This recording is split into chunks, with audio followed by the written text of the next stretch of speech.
रमाकांत जी शुक्ल संस्कृत के कवि हैं। हमारे सभी परिचायक महोदय ने परिचय देते हुए भारती में भारतम की चर्चा की थी।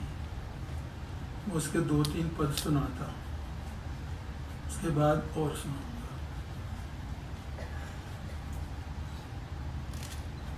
तिवारी जी को भी प्रणाम करता हूँ और सब श्रोताओं को, कवियों को प्रणाम करता हूँ।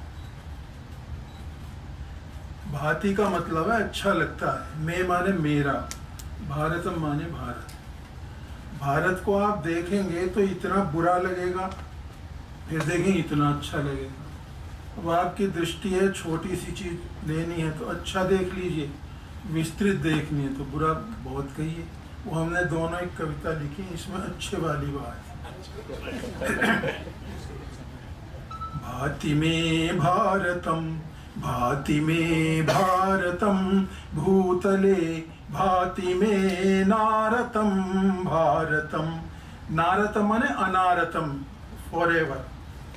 भाति में भारतम, भाति में भारतम, भूतले भाति में नारतम भारतम। विश्वबन्धुत्वमुद्घोषयत् पावनम, विश्ववन्द्यैश्चरित्रै जगत् पावयत्। विश्वमेकं कुटुम्बं समालोकयत्, भूतले भाति में नारतम भारतम। भाति में भारतम, भाति में भारतम, भूतले भाति में नारतम भारतम। वेशभूषासनोपासना पद्धति, क्रीडनामोद संस्कार वृत्त्यादिषु यद्धि भिन्नं सदप्यस्त्यभिन्नं सदा, भूतले भाति तन्मामकं भारतम। भाति में भारतम, भाति में भारतम, भूतले भाति में नारतम भारतम। यत् स्वतन्त्रं विधातुं हुतं जीवनं, देशभक्तैरसंख्यैर्विलम्बं विना। यस्य सौख्यं समृद्धिश्च साध्ये सदा, भूतले भाति तन्मामकं भारतम। संस्कृतं प्राकृतं तामिलं तेलुगुं, कन्नडं कैरलीं बांगला मांगलां, वाचमन्यांच तां ब्रुवद्। वर्धते राष्ट्रभाषायुतं मामकं भारतम्। जीवदास्ते न जानामि कस्माद्युगात्, साम्प्रतं निर्धनत्वेऽपि सञ्जीवति। मृत्युहीनं जराहीनमाशान्वितं, भूतले भाति में नारतं भारतम्। यत् कवीनां गणैरस्ति संशोभितं, यच्च वैज्ञानिकानां गणैराजितं। यस्य संगीतकारा जगद्विश्रुता, भूतले भाति तन्मामकं भारतम्। शोषितो नात्र कश्चित् भवेत् केनचित्, व्याधिना पीडितो नो भवेत् कश्चन। नात्र कोऽपि व्रजेत् दीनतां हीनतां, मोदतां मे सदा पावनं भारतम्। भाति में भारतम, भाति में भारतम, भूतले भाति में नारतम भारतम। इसके अनुवाद की मेरे ख्याल में जरूरत नहीं है। आप पढ़िए ओरिजिनल संस्कृत। और आपने बड़ी अच्छी बात बताई। उड़िया में जो अंति लगता है और लोट नगार का अंतु लगता है, स्टेशन में यात्रीगण कृपया ध्यान देंतु, वो भवंतु कुर्वन्तु वाला हो सकता है। मम जननी, मेरी माँ। इस पे एक मेरी माता जी 100 वर्ष की गई थी। जैसी मेरी माँ ऐसी हिंदुस्तान की प्रायः माँ होती हैं, उसके विषय में कहता हूँ। माम धृत्वा गर्भे नवमासान गृह कर्म परा नित्यम हृष्टा भगवंतम ध्यायन्ती कुशलम में कांक्षन्त्यासीत मम जननी।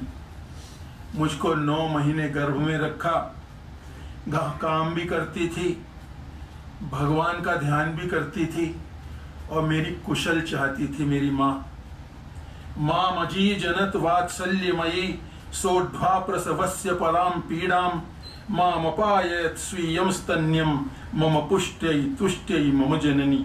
पाठ करने वाले नीलिम कुमार जी, गंगा प्रसाद विमल जी, रघु लशांक थेम जी, प्रभा गनोरकर, डॉक्टर वनीता, मालचंद तिवारी जी और रमाकांत शुक्ल जी, बहुत बहुत शुक्रिया। आपको नागालैंड गवर्नर्स अवार्ड और इस बार का कुसुमाग्रज राष्ट्रीय सम्मान आपकी लोक कविताओं पर कार्य के लिए यशवंतराव चौहान ओपन यूनिवर्सिटी नासिक द्वारा दिया गया है। शुभ्र बंदोपाध्याय बांग्ला के कवि हैं। आपकी लंबी कविताओं की 4 पुस्तकें प्रकाशित हैं। आपने बांग्ला में पाब्लो नेरुदा की जीवनी लिखी है। आपकी कविता पुस्तक बौद्धो लेखमाला और ओन्यान श्रमण पर साहित्य अकादमी युवा पुरस्कार वर्ष 2013 प्रदान किया गया। आपको स्पेन सरकार द्वारा 2008 में एंटोनियो मचादो पोएट्री फेलोशिप और फोंडो पोएटिको इंटरनेशनल द्वारा 2014 में पोएटास दे ओतरोस मुंडोस अवार्ड प्राप्त हुए। आपने स्पेन में कई कविता संग्रहों का प्रकाशन किया। आपको Medellin international poetry festival, Colombia and एक्सपोएसिया स्पेन में कवि पाठ के लिए आमंत्रित किया गया। आप इंस्टीट्यूटो सर्वांतेस नई दिल्ली में स्पेनिश भाषा पढ़ाते हैं। डॉक्टर वर्षा दास गुजराती, हिंदी और अंग्रेजी में लिखती हैं। आप उड़िया, बांग्ला, मराठी, अंग्रेजी, हिंदी और गुजराती की बहुत अच्छी अनुवादक हैं। आपकी विभिन्न भाषाओं में, विभिन्न विधाओं में लगभग 50 पुस्तकें प्रकाशित हैं। आप शिक्षा, साहित्य, कला, पुस्तक विकास और बच्चों के महत्वपूर्ण विषयों पर लिखती रही हैं। आपने राष्ट्रीय, अंतर्राष्ट्रीय समाचार पत्रों और पत्रिकाओं के लिए अपनी सेवाएं दी हैं। संप्रति आप राष्ट्रीय गांधी संग्रहालय नई दिल्ली की निदेशक। फयाज दिलवर कश्मीरी और उर्दू भाषा के प्रतिष्ठित कवि, कथाकार और फिल्म निर्माता हैं। आपकी अत्यंत चर्चित कविता पुस्तक है हारनिस तापस अंधार। आपकी रचनाएं जम्मू और कश्मीर के अलावा देश के विभिन्न हिस्सों से निकलने वाली प्रतिष्ठित पत्र पत्रिकाओं में प्रकाशित होती रही हैं। आपकी एक पुस्तक पका धूर फलक कश्मीरी भाषा में छपकर आने ही वाली है। आप कई वर्षों से दिल्ली में रहते हुए लेखन और फिल्म निर्माण कर रहे हैं। आपने अंतर्राष्ट्रीय संस्थाओं जैसे International Committee of Red Cross, European Commission, Aga Khan Foundation आदि के लिए फिल्में बनाई हैं।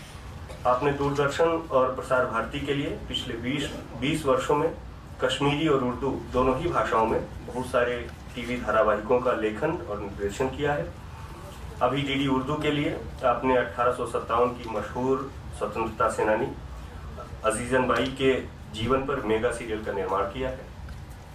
आदिल रजा मंसूरी समकालीन उर्दू शायरी में बेहद शानदार आवाज़ है। आदिल ने खिड़की में ख्वाब शीर्षक से उर्दू कविताओं की एक किताब का संपादन किया, जिसमें 12 देशों के 15 युवा शायरों की गज़लें शामिल थीं। यह किताब उर्दू और देवनागरी लिपि में अलग अलग छपी है।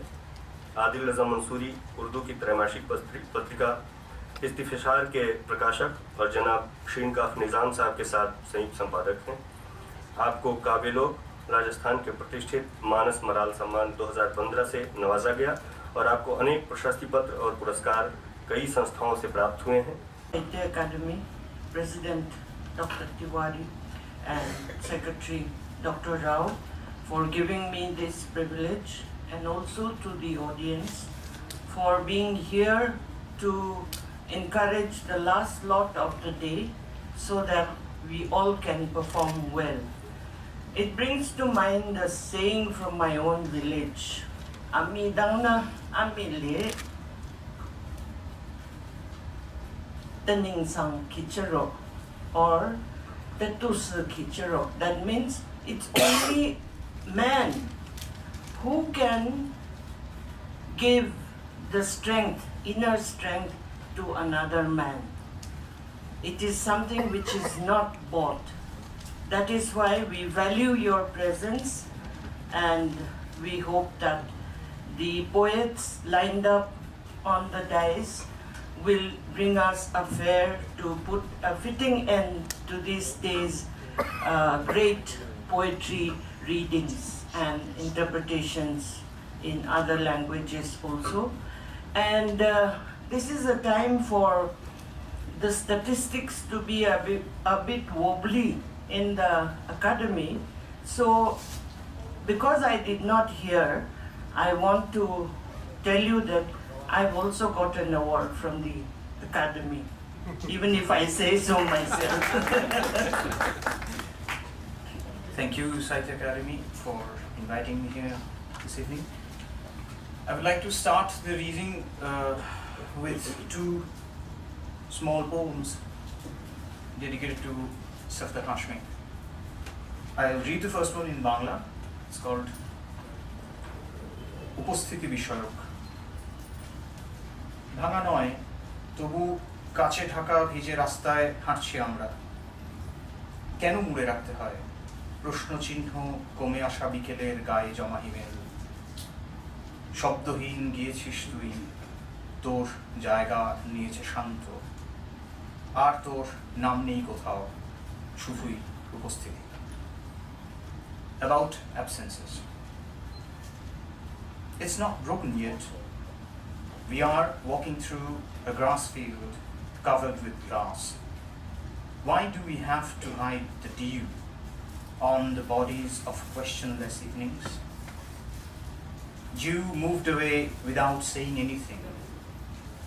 Serenity occupied your space. Your name is nowhere, only your presence. 2. I stabbed a broken piece of mirror in the name. No search is left, neither answer nor direction. Is this stone enough for the self? You are the sole recipient, the non-existence of presence.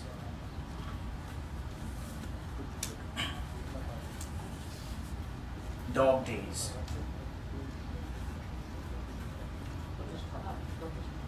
What do we whisper to ourselves if the ruling party drops a cadaver indifferently?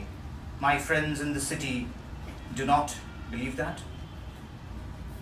I did not want a breeze along the freezing wind, but when bones take normal curves in the finger, my hands want to hold something. There's only a decay in the stony construction.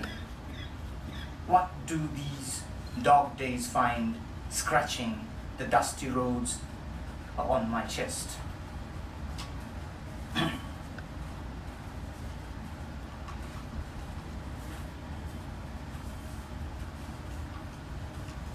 Dusk color of the wood. 1. This continuous flow of Mallikarjun Mansur in front of absurd colors. Baba, what would we have spoken about if you were here? A waste paper flies with Lalit in it. In your morning, without claw scratches on skin, without mirror. The sole proof of existence in this courtyard and my everyday speechlessness. There are balloons in front of houses without doors. I name this season of movement park, but I'm not able to bring winter to this nest. मंच पर उपस्थित और सभागृह में उपस्थित आप सभी को मेरा प्रणाम। पहले एक गुजराती कविता पढ़ती हूँ। शीर्षक है शरद एटली के हूँ चाल्या करूँ। કોઈ મને અહીં અડક્યું તો કોઈ ત્યાં, વાત જૂની છે તોય બધા સ્પર્શો આજે પણ સ્પંદન જગાડે છે। અતીતની અનુભૂતિઓ રોમાંચિત કરે છે। જે સ્પર્શ્યા હતા તે સૌ એક પછી એક ચાલ્યા ગયા। આ દુનિયામાં ક્યાંક દૂર કે પછી દુનિયાની પેલે પાર, દૂર સુદૂર। કોઈએ વાર્તા સંભળાવેલી તો કોઈએ કવિતા, કોઈએ માટીની સુગંધ ફેલાવેલી તો કોઈએ આકાશની લાલીમાં। સપના જોયેલા, સાચવીને રાખેલા, બધું જ ગમેલું, પણ પછી એવું વાવાઝોડું આવ્યું કે બધું જ ઉડી ગયું। તણખલાની જેમ વેર વિખેર થઈ ગયું। એમાંનું કોઈ ભોંકાયું તો કોઈએ પંપાળ્યું। છેવટે રહી ગઈ रिक्तता, ઘણી ઊંડી, ચારે કોર પસરેલી, આતમને ઢંઢોળતી रिक्तता। હું બંદી તેની વચમાં, શૂન્યમાં, સુનકારમાં, બે સ્વરોની વચ્ચેની નીરવતામાં। પછી અચાનક એક દિવસ અનાયાસ અમથું જ અંદર ડોકિયું કર્યું ને ભાળ્યું કે કંઈ જ નથી ખોવાયું। અતીતને લીધે જ વર્તમાન છે, એના થકી આજ, આજ છે વધુ રૂપાળી, પહેલા કરતાં ઉજળી, સ્વચ્છ અને સાબદી। બસ ચાલ્યા કરું, શ્વાસ લેતી રહું, રસ્તો દોડતો આવી પહોંચશે। પેલી સુગંધો અને રંગોથી આવતીકાલને સજાવશે। શરત એટલી કે હું ચાલ્યા કરું। इसका अंग्रेज़ी अनुवाद पढ़ रही हूँ जो मैंने किया है और मेरी बेटी ने थोड़ा फाइन ट्यूनिंग किया है। Provided I keep walking, someone touched me here and someone there. It all happened long, long ago. Yet all those touches pleasure me, even today. They are fresh like morning dews on the blades of green grass. But they've all left one by one, some to far off places in this world, and some others beyond this world. One narrated stories, one recited poems, one smeared fragrance of the soil, and a special one painted myriad colors of the horizon. I went on weaving dreams on the loom of my heart, warps and wefts. I loved them all. Then all of a sudden, there was a thunderstorm. My loom with their spindles and tools, my fabric, and all my colorful threads flew high up like a heap of dry twigs. They were scattered all over. Some of them poked my arms, some brushed my bosom, and some others scratched my cheeks. I felt an emptiness, very deep, very vast. It shook my soul. I was caged in vacuum, in stillness, in silence, between two notes of ephemeral music. आप मेरी भाषा, मेरी ज़ुबान की खुशबू को महसूस कर सकें इसलिए कश्मीरी में 2-3 शेर पहले सुना हुआ है गज़ल से। पहला शेर है बेसोई बूनिया सुई शूला कुछ सुई लक्षार। There is a friend from Kashmir there. He is the person who can understand it. I will too. बेसोई बूनिया सुई शूला कुछ सुई लक्षार बेशानन पेटम नोइस खसहम गछवचार बेगच आसिन शुरंति माता मालिच काल बेगच आसिन शुरंति माता मालिच काल बेगुच आसुन पपंतमासन सुयानहार। तीसरा शेर है बेयुपोत आंगन बारगुच कांचा मुचरावुन बेयुपोत आंगन बारगुच कांचा मुचरावुन बेतत कोच गलिस पेट करहव अक दरबार। अब मैं 3 छोटी नज़मों का हिंदी ट्रांसलेशन सुनाऊंगा। ये 3 डिफरेंट शेड्स की पोएम है, वो आपको अच्छी लगेगी। अभी उधर एक खिड़की खुलेगी और इधर एक पर्दा हिलेगा। अभी उधर एक खिड़की खुलेगी और इधर एक पर्दा हिलेगा। बालादरी से उनकी फिर वो झूठ मूठ की खांसी होगी। अभी उधर एक खिड़की खुलेगी और इधर एक पर्दा हिलेगा। बालादरी से उनकी फिर वो झूठ मूठ की खांसी होगी और यहाँ से गीत पुराना फिर उभरेगा, और यहाँ से गीत पुराना फिर उभरेगा। अभी अभी उस दरवाजे के खुलने की आवाज़ सुनेंगे। अभी अभी उस दरवाजे के खुलने की आवाज़ सुनेंगे। अभी अभी इस आंगन से भी धीमे धीमे कदमों की आहट उभरेगी। अभी अभी इस आंगन से भी धीमे धीमे कदमों की आहट उभरेगी। गली के उस खामोश सिरे पर फिर वो मिलेंगे। गली के उस खामोश सिरे पर फिर वो मिलेंगे। पल भर एक दूजे को तक कर अंदर के पत्थर तोड़ेंगे। पल भर एक दूजे को तक कर अंदर के पत्थर तोड़ेंगे। बचपन के दिन सामने लाकर अपने ऊपर खूब हंसेंगे। हंसते हंसते फिर वो अचानक दोनों बुजुर्ग हो जाएंगे।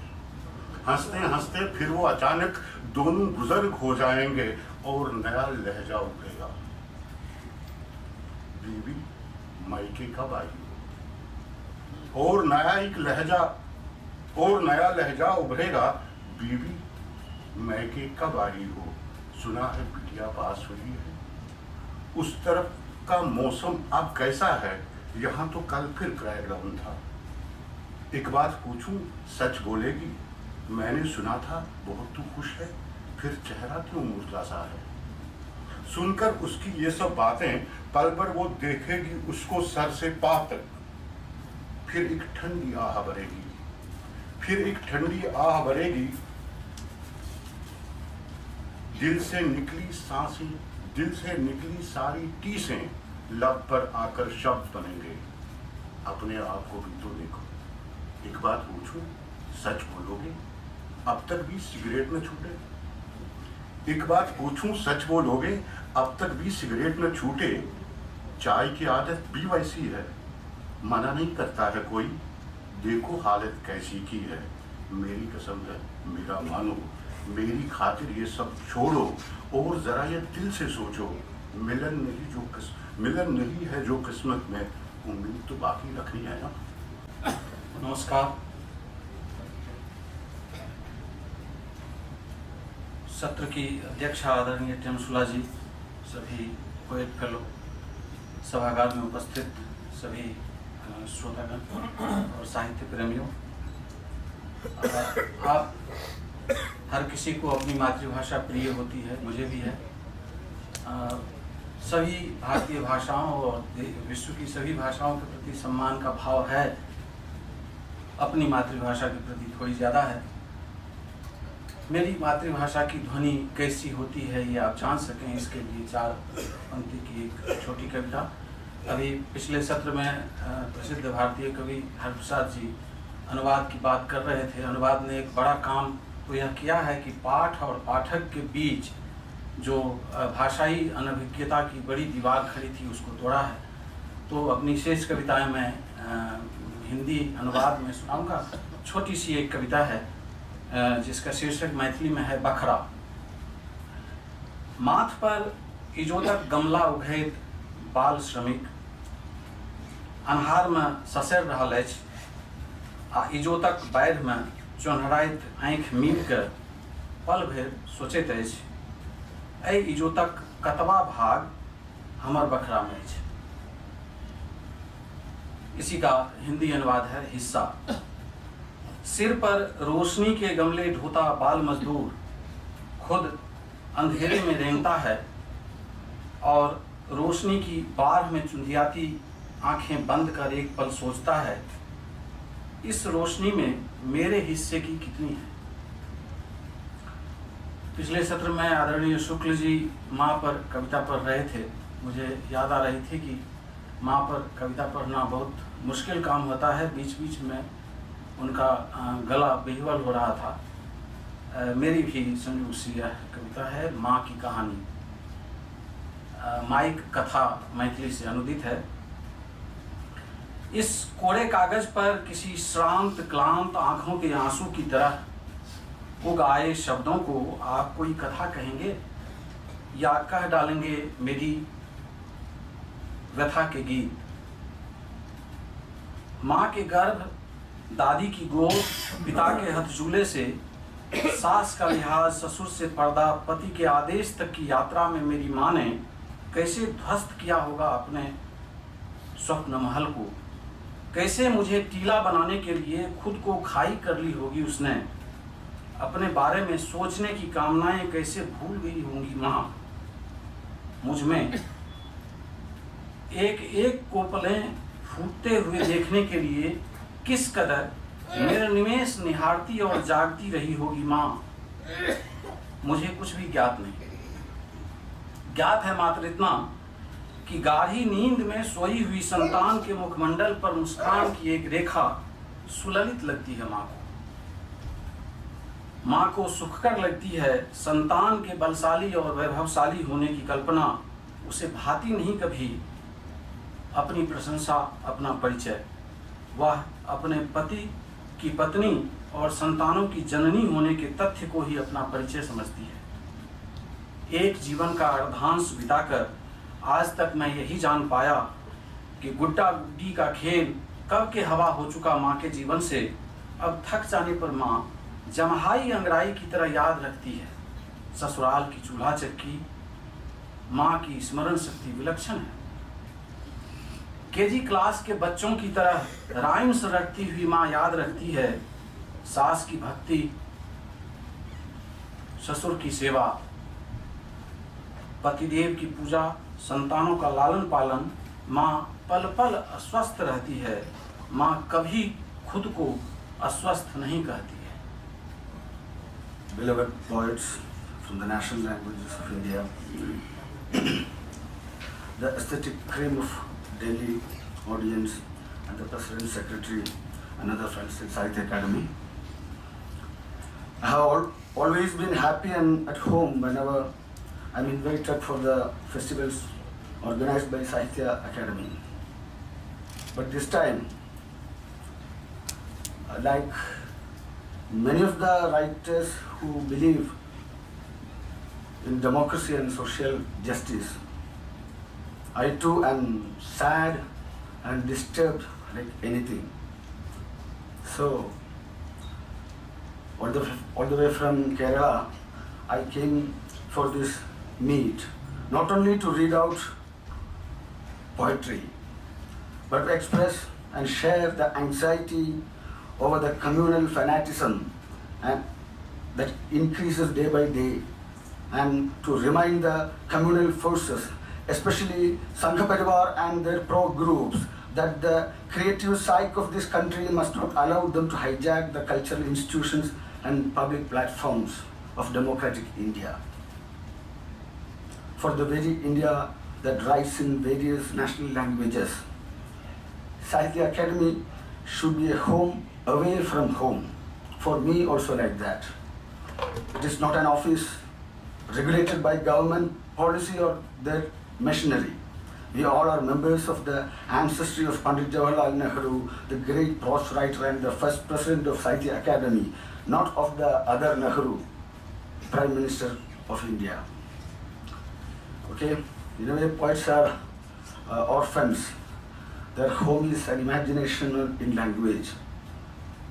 They don't have country, though they belong to a place or a nation as citizens.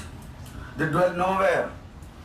They dwell nowhere, and they can dwell or roam around wherever language incarnates as an orphanage of poetry. The first poem is about such dwelling. It's not a single poem. It's a sequence of small 3 poems.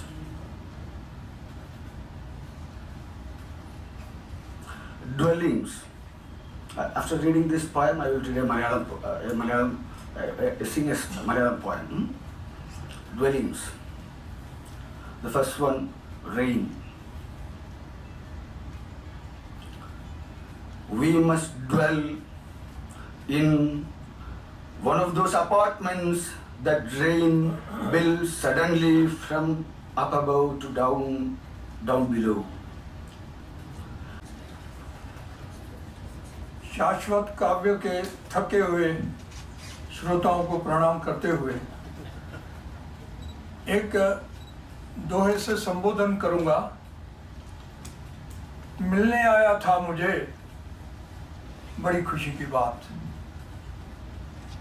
मिलने आया था मुझे बड़ी खुशी की बात, लेकिन वो लाया न था खुद को अपने साथ।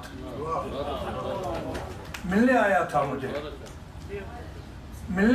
मुझे बड़ी खुशी की बात, लेकिन वो लाया न था खुद को अपने साथ। एक सिंधी में शेर पेश करता हूं।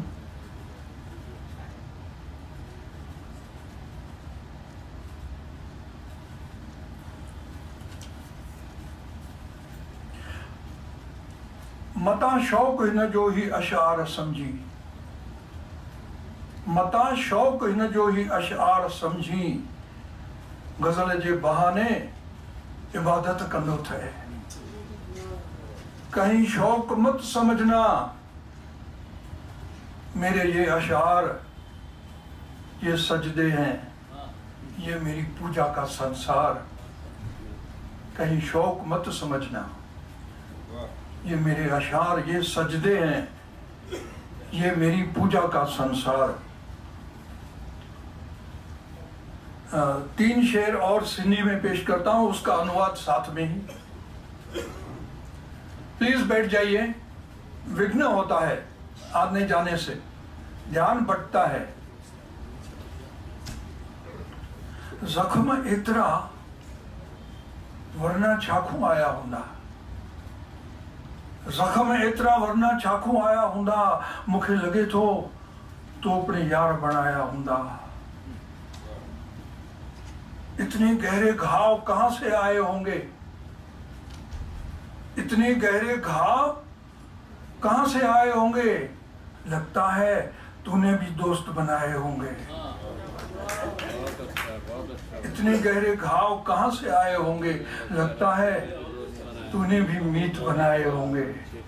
मैं अपने ही घर में हाजिर नहीं रहा हूं, मैं अपने ही घर में हाजिर नहीं रहा हूं, कासिद या पैगाम तो कितने आए होंगे। मैं अपने ही घर में हाजिर नहीं रहा हूं, कासिद यानी संदेश वाहक, मैं अपने ही घर में हाजिर नहीं रहा हूं, कासिद या पैगाम तो कितने आए होंगे। और ये शेर माँ बाप को समर्पित है। ये माँ बाप वरना इतने थके थके लाचार न होते, ये माँ बाप वरना इतने थके थके लाचार न होते, इन लोगों ने अपने फर्ज निभाए होंगे। वरना इतने थके थके लाचार न होते, इन लोगों ने अपने फर्ज निभाए होंगे। इतने गहरे घाव कहां से आए होंगे, लगता है तूने भी मीत बनाए होंगे। 2 मिसरे। मुनाफा ही मुनाफा, मुनाफा ही मुनाफा हर जगह पर सोचने वालों, मुनाफा ही मुनाफा हर जगह पर सोचने वालों, कहीं ऐसा न हो कि घर तलक बाजार आ जाए।